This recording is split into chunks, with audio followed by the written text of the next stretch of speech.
પ્રધાનમંત્રી નરેન્દ્ર મોદીના હસ્તે રિન્યુએબલ એનર્જી મીટ એન્ડ એક્સપોનો પ્રારંભ, વિવિધ પ્રોજેક્ટ્સનું કર્યું નિરીક્ષણ.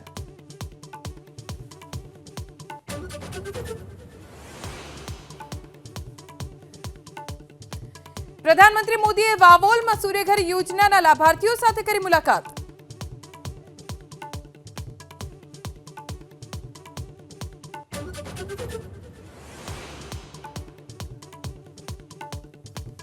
રાજકોટમાં કાર રિવર્સ લેતા સમયે નીચે આવી જતા બાળકનું મોત, પરિવારમાં શોક, પોલીસે શરૂ કરી તપાસ.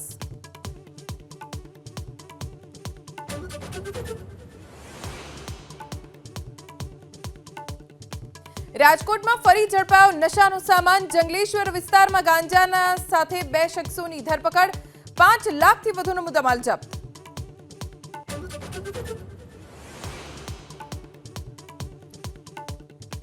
જમ્મુ કાશ્મીરમાં પહેલા તબક્કાના ચૂંટણી પ્રચારનો અંતિમ દિવસ, કેન્દ્રીય ગૃહમંત્રી અમિત શાહની ગુલાબગઢ, કિશ્તવાડ અને રામબનમાં જનસભા.